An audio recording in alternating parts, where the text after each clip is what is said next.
Canelo Triple G, what do you think is each fighter's kind of best weapon against the other one? Whether it be footwork, power, maybe a punch, left hook, whatever it is. Yeah, I think the X factor is power, because really,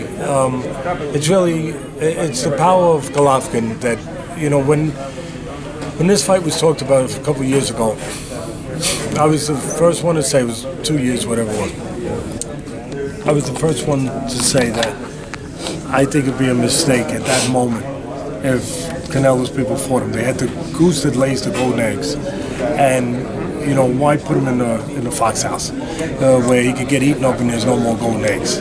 And I thought it was wrong, and I even said, I said, wait till he gets older, you know.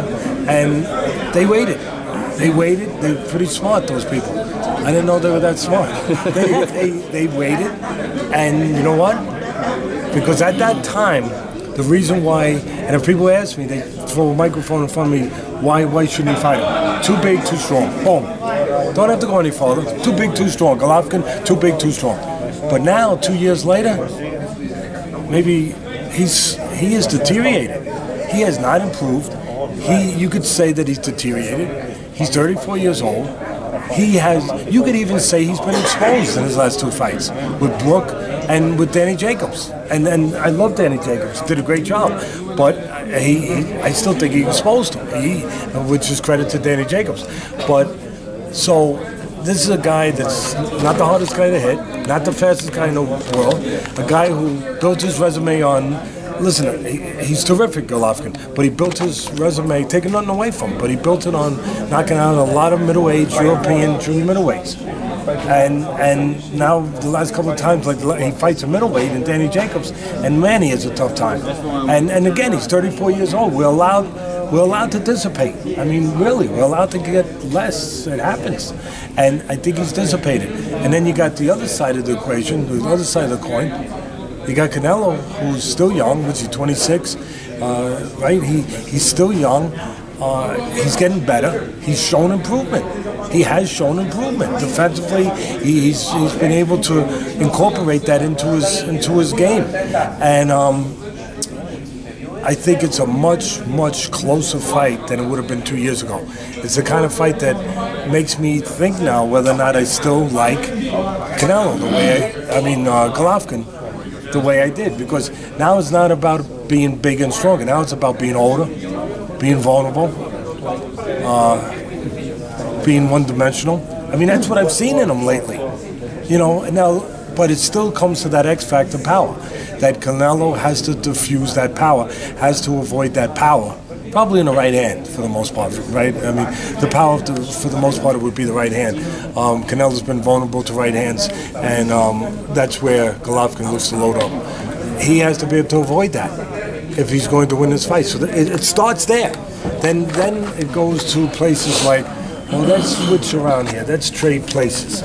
That's kind of like that Eddie Murphy movie, Trading Places, years ago. Where he Dan Aykroyd, right? Yeah. He went from the street to being a stockbroker. They traded places in life. Well, maybe now, instead of looking at the vulnerability, we looked at Canelo being a smaller guy. Maybe now we look at that 2 years later as a positive, as an advantage. He's the quicker guy. He's the more mobile guy. He's the more dimensional guy. He's the more improved guy. Wow. Maybe he's the more confident guy. I mean, he's at his highest confident place that he could be at right now. So now that makes the fight really more intriguing for me, and much closer than it was 2 years ago. And the only thing, I had to do a fight plan for ESPN just the other day. They came down to New York to do it in one of my gyms that I run for my charity foundation, just to keep kids off the street. And one of the things I pointed out in the flaws of Canelo is that, I don't know, people pick this up on tape, but he has this, I had to look at the tape a couple times and say, wow, he's got this habit sometimes when he thinks a big shot's coming at him, that he does this. He literally does this. Sometimes he does this. And that I've seen. Yeah. That's a Mexican kind of. Well, I don't know if it's Mexican. I don't know what it is. I've never seen. They say like, yeah, you roll with. Yeah. No, but I mean, Duran was Panamanian. He wasn't Mexican, and Duran was pretty good, you know. But he won it. But it's like deep. Stays there. Yeah, and it's like he gets frozen in that lane. Big overhand right there. Yeah, and that's. I looked at it and I watched it again. I said, "All right, Teddy, watch it again before you go and make a fool out of yourself." and I saw it again. I said, "All right." It's funny because he caught Amir with that. Yeah, he fainted and Amir went like that, and so when Canelo does that, that's the spot that still scares me, brings me back to 2 years ago when I was saying Golovkin too big, too strong. That's the spot where he could be too big, too strong if he gives him that spot. If he can eliminate that flaw in his game for the whole night, then I could see Canelo winning a fight. But that's a big if. But that's something he's been doing for the past 2 years. Why would he just change it out of nowhere for Golovkin? I mean, it's something you just can't change. It's a habit, a good or bad habit. You can change anything, my friend, if you're aware of it. If you're not aware of it, is he aware of it? Do you think you ask him when you see him? Do you think Gennady will fight him the way he fought Lemieux, really cautious, just jab and box?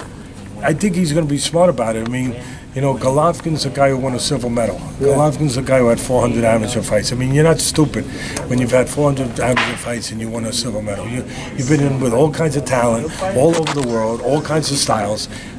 Your approach is usually a contained, focused, proper approach whenever you get in that ring and what it needs to be. And I'm sure that his approach will be what it needs to be, to use the jab, stabilize the quicker guy, theoretically, the quicker, more mobile guy, maybe even lower the jab down to the chest instead of the head, you know, where you can stabilize him, keep him in front of him a little bit, control range. You know, I'm sure that he's not just going to go in there and say, I'm landing a punch, I'm going home. Yeah. Does their sparring 5-6 years ago, does that matter at this point? No, because we've seen it before. We really have. The history of boxing has shown us that there's guys that have sparred with guys and done really well, and then guess what? They get in the ring with them 5 years later, and the guy is not a guy. He's not a kid no more. He's a man. He's a mature, grown-up, professional fighter of a different level, and oh my God, it's a different story.